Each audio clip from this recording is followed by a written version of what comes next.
Starting today, my sister and her husband are moving in with us. We didn't want any strangers staying with us, but suddenly John and my sister's husband barged into our house.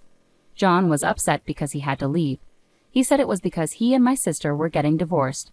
John accused me of treating him like a servant all this time, which he said was emotional abuse. My sister-in-law exaggeratedly pretended to cry and said she couldn't take it anymore, so she was divorcing John. She claimed she deserved our house in the divorce because she had endured their marriage for 2 years.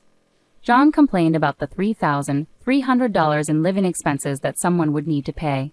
The next day, I moved into a luxury facility worth $2 million and got a lot of frantic calls from John and his sister. My name is Anna Smith, and I recently turned 40. I work as a day trader and investor, buying and selling currencies and stocks. Thanks to this work, I've built up a decent amount of wealth. Despite having a congenital illness that isn't life-threatening but requires caution, doctors have advised me against overexerting myself and cautioned about the risks of childbirth. My parents didn't shield me from this reality. They taught me from a young age to confront my illness with determination. My father, who worked at a brokerage firm, passed down his knowledge of stocks, which has allowed me to make a living from it. My husband, John, is 30 years old, 10 years younger than me, and we've been married for 2 years. We met when he started working as a waiter at my favorite restaurant. Initially, I just saw him as a cute guy at work, but over time we grew closer, transitioning from friends to lovers. Before long, marriage was on our minds. Worried that I couldn't have children, I initially turned down his proposal. But John reassured me, saying, "I want to spend my life with you, Anna. That's why I proposed. If I wanted kids, I would have chosen someone else. Don't you trust me?" I was overwhelmed with happiness and tears when I decided to accept John's proposal. Shortly after we married, John surprised me by saying, "I'll stay home and take care of everything. I don't dislike my job as a waiter, but wouldn't it be easier for you if I handled things this way? Plus, you know I'm good at cooking." It's true. John has a knack for cooking and has always had a passion for food. Even though he wasn't formally trained, he picked up a lot just by observing and learning. That's actually how we first connected. My brother works in the restaurant industry, and when John found out, he was eager to talk about his dream of owning his own place someday. When I questioned what would happen to his dream if he became a stay-at-home husband, John responded firmly, "Do you think being at home means I can't pursue my own goals? That's a narrow view. Taking care of the home is important work. Besides, I want to be with you as much as possible." His eyes sparkled with sincerity, and I realized how much he valued our time together. When he sweetly proposed the idea of him staying at home, I couldn't resist agreeing. Initially, things went smoothly with me focusing on work, while John took care of the house. But gradually, things changed. The neatness of our newly living room gave way to clutter from comic books and video games. John started spending nights playing games in front of the TV, flipping his schedule upside down. "John, this has been getting out of hand lately," I finally confronted him. "Yeah, sorry. I'm really into this game right now. Can you let it slide until I finish it, please?" he pleaded, and reluctantly, I agreed to let him finish. But it didn't stop there. He moved on to the next game, leaving the house in disarray. When we first got married, John was meticulous about cleaning and making our home comfortable. He was such a great stay-at-home husband. What happened? I put up with it for a few months, but one day I couldn't hold back any longer. "John, we need to talk." "Huh? What about?" I felt like I was dealing with a grown man-child instead of my husband. It was like I was a mom telling her kid to finish homework before playing games. "We're married and equal partners. You chose to stay home, so please keep your end of the deal. I'm not saying you can't have fun, but finish your responsibilities first." I laid it all out, and John paused before replying, "Understood. I'm sorry for slacking. I'll only play after I finish my chores, I promise." True to his word, John resumed his duties as a stay-at-home husband, but something had changed. He seemed constantly unhappy. Before, he used to cook with joy and take pride in keeping the house tidy. Now he rushed through tasks and retreated to his room. Instead of gaming in the living room and reading comics on the sofa, he played online games in isolation. More and more, John would say things like, "Sorry, I have a dungeon raid tonight. Can you eat alone? I'll wash the dishes later." I'd watch him go to his room while I ate dinner by myself. Even if the food tasted good, eating alone made it less enjoyable. But since he was doing his housework as promised, I didn't say anything. It wasn't just dinner. "I have a guild battle tonight. Not sure when I'll be back. Go to bed without me," he'd say, and then wouldn't return to our bedroom. This happened almost every night. During the day, he'd often go out alone. If I asked where he was going, he'd just say shopping and wouldn't come back until evening. He always made sure to prepare my meals and leave them ready, which started to feel like a mocking gesture. He took care of all the chores: cleaning, laundry, cooking, so I felt I couldn't complain, but this wasn't a family life. It felt like having a live-in housekeeper. We hardly spoke anymore. I would eat my prepared, cold meals alone, change into freshly washed clothes, and sit in the spotless house, feeling deeply lonely. In those moments I often thought that being alone might actually feel less lonely. I'd find myself staring at John's closed bedroom door, tears welling up from the sadness. Yet I held on to hope that things would improve. I believed we'd return to our normal happy life together, so I endured silently. Then after about a year of this lonely routine, John suddenly dropped a bombshell. Starting today, my sister and her husband are moving in with us. Can't strangers find another place? I protested as John and his sister-in-law's husband barged into our house. I was completely taken aback. I distinctly remembered when John had moved in with me after we got married. His sister and her husband had found their own apartment. What do you mean, John? Are you moving out to go back to your old apartment? I blurted out in confusion. The three of them exchanged glances and burst into laughter. No, I'm staying here with my sister and her husband. You're the one who's moving out, John clarified, leaving me utterly confused. Why do I have to leave this house? I asked, bewildered by the sudden turn of events. Because we can no longer live together as a married couple, John claimed, accusing me of treating him like a maid and emotionally abusing him. That's awful, John, my sister-in-law chimed in dramatically, pretending to wipe away tears that weren't there. But I can't take it anymore. I'm divorcing you. I'll be taking the house and the property division. I endured this life for 2 years, so I deserve it, right? Yes, that's right, John affirmed, encouraged by his sister's support. Meanwhile, her husband stood by, smirking at the scene unfolding before him. I began to piece together what was happening. It seemed John had a plan all along, to charm me into marriage and then orchestrate a divorce when it suited him. Just as he hinted earlier, he had his sights set on various things he could gain from our relationship.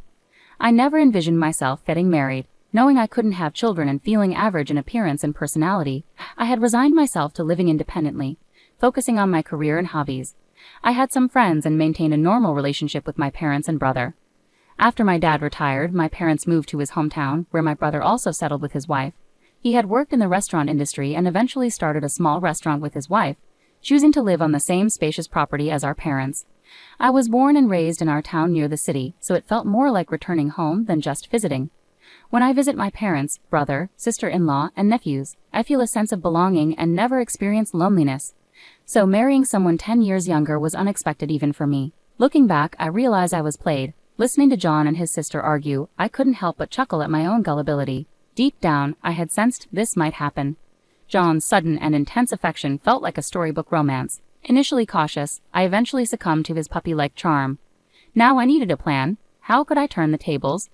How could I make them taste their own medicine?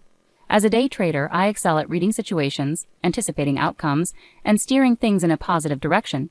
I've always been successful, and I knew I could handle this situation too. No doubt about it, I would handle it. As I pondered my next move, John and his sister continued to hurl insults at me. Why are you so quiet? Hurry up and pack your things.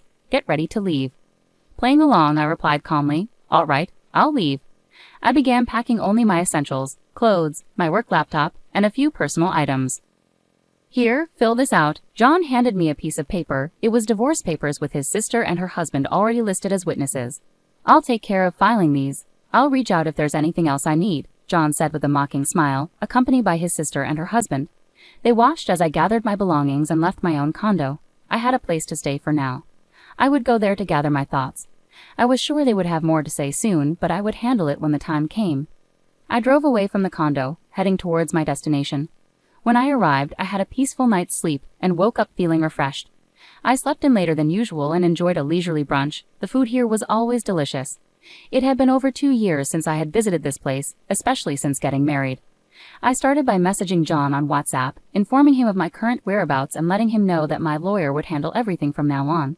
The phone rang almost immediately, quicker than I had expected. What is going on here?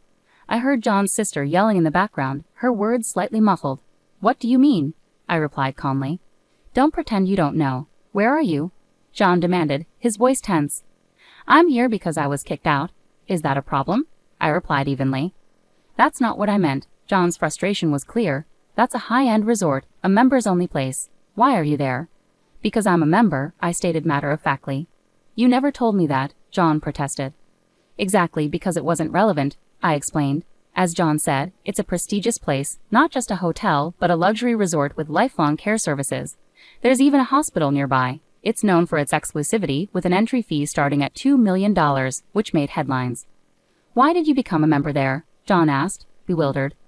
Because I invested in the membership, I replied calmly. On the other end, John sounded baffled. Someone suggested you should leave, right? So I decided to live here. If you want to stay in the house, go ahead. Just remember to pay the $3,300 monthly rent. But that's your house. What do you mean rent? I've decided to sell it. I've been considering this for a while, and I won't be living there anymore, I explained calmly. I never planned on getting married, and I bought this place to ensure I wouldn't burden anyone in my old age. I had already purchased the condo I lived in until yesterday, but I knew I had to secure this spot quickly because prime facilities like this rarely become available. I took the opportunity with both hands. My plan was to move in here when I'm older. It's a bit far from the city, so retiring here full-time while I can still work felt premature. I kept it as a vacation home, visiting occasionally to unwind, but I kept it a secret from everyone except my accountant and lawyer. Give me that place too, John suddenly demanded. I should get half of it. How convenient for him. I was astonished by his audacity. I have no intention of giving it to you. From now on, please communicate with me through my lawyer. You have their contact information, right? Goodbye. With that, I hung up the phone and turned it off. I decided to head to the spa to unwind, not just from the stress of yesterday, but from the past 2 years altogether. To my surprise, John and his sister's family showed up at the hotel the next day. John argued at the front desk, insisting he had the right to enter because he was family. However, I had already instructed the staff not to allow anyone in without my explicit permission. This place was highly professional and respected my wishes. Initially, I contemplated ignoring them completely, but I didn't want to create any trouble for the facility. Reluctantly, I agreed to meet them in the hotel lobby, a public place with concierge nearby in case I needed assistance. When I asked what they wanted, John smiled and said, "Anna, you're so secretive. Why didn't you tell me about this place? Why keep it a secret?" "Yeah, why hide this from us?" his sister chimed in, echoing his smile. Looking at them together, they bore a striking resemblance not just in appearance but also in their manipulative nature. "We're no longer family, so there's no reason to inform you. Please leave now, you're causing a disturbance." "We're still married," John retorted firmly. "No, we're not married anymore. I filed for divorce yesterday at the county office," I informed John calmly, reminding him that it was actually me who had taken that step. "Why didn't you tell me?" he asked, seemingly forgetting that he had initiated the divorce proceedings and handed me the papers. "Don't worry, divorced couples can remarry without waiting 6 months, his sister chimed in with a tidbit of information she had picked up somewhere, looking hopeful. "No, thank you," I replied firmly. I stood up and walked back to my room, disregarding their attempts to follow me. The concierge intervened to stop them. "I won't give up. I'll come here every day to show you how much I love you," John exclaimed, determinedly. "You're so slick, John," I muttered under my breath as I walked away, feeling drained by their pathetic display. Without delay, I contacted my lawyer to take immediate action. This situation was escalating faster than I had anticipated, and their relentless behavior was wearing me down. I hadn't expected them to resort to this just a day after I left. They seemed determined to pursue pointless endeavors. John and his sister's family began appearing at the facility daily, lingering in the lobby, waiting for me. My lawyer swiftly filed for a restraining order, but then they took it to a new extreme. "Anna deceived me into marriage. I demand compensation," John declared. He claimed ignorance about my inability to have children and insisted that if he had known, he would never have married me. Therefore, he threatened to accuse me of marriage fraud if I didn't agree to compensate him. I handed over a specific recording to my lawyer. I proposed to Anna because I wanted to live my life with her. If I wanted kids, I would have chosen someone else from the start. "Don't you trust me?" These were John's exact words when he proposed to me, and I had them recorded. John was furious, demanding to know why I had such a recording. It was simply due to my cautious nature. I'd always kept a recorder running when I sensed something significant might happen. It's a habit born out of the belief that you never know what might occur in life. Initially, I trusted John and would listen to this recording alone, reflecting on how I felt at that moment. Little did I know it would prove so valuable. Now John was accusing me of forcing him to quit his job after marriage and do all the housework, alleging emotional abuse and demanding compensation. He even threatened to report me to the police for coercion if I didn't comply. To counter this, I submitted another crucial piece of evidence. "I'll stay at home and take care of everything. I don't hate my job as a waiter, but wouldn't it be easier for you to work this way? You know I'm good at cooking." These were John's own words, declaring his desire to be a stay-at-home husband, and I had them recorded as well. John's next attempt was to claim emotional distress from being secretly recorded, threatening to report me for illegal recording if I didn't pay compensation. However, there's no specific crime called illegal recording. While certain actions related to recordings can lead to penalties, simply making a recording itself is not illegal under most circumstances. Undeterred, John then demanded compensation for the divorce itself, despite being the one who initiated it without valid grounds and handing me completed divorce papers. I had recorded that conversation as well. My lawyer explained that, considering the situation, it was more likely that John owed me compensation instead. Finally, John tearfully pleaded for a division of assets. I agreed to consider his request and promised to assess the assets fairly. I need you to vacate the condo. Once we've evaluated everything, we can meet at the lawyer's office. They left without further protest, allowing me to sell all the condo's furnishings and list the property for sale. As I had predicted, due to the increasing property values, it sold for a higher amount than initially anticipated. When I presented the total asset figures, John and his family were initially hopeful, assuming they'd get a substantial portion. So, I did half of this. John eagerly asked upon hearing the total in the tens of millions. Not quite. These figures reflect only assets acquired before our marriage, I clarified through my lawyer. John's expression turned to anger when he received a document showing his share as zero. The lawyer patiently explained, "The bulk of these assets were acquired before your marriage, John, so legally you have no claim to them. Regarding post-marriage income, you were entitled to half. But after deducting living expenses, necessary costs, and the compensation Anna claimed, your share amounts to a negative value." "Why do I owe compensation?" John demanded. The lawyer then presented the evidence. John had been unfaithful. His affair was with a woman he met through an online game. John had divulged details about me, mentioning my age and health condition, claiming he would inherit all my assets if anything happened to me, and boasting about his unrestricted spending. The woman didn't take him seriously but went along with it for the money he provided. She agreed to testify under the condition that I wouldn't seek compensation from her. "And here's another thing," she said. I played a recording of the girl's testimony where she confirmed John's statements about my health condition and his cynical remarks about having a child with me. "Consider yourself lucky you're not facing legal consequences. Thanks to you, I've had some interesting dreams and enjoyed good food. Let's call it even, and I won't pursue this any further," I told John firmly.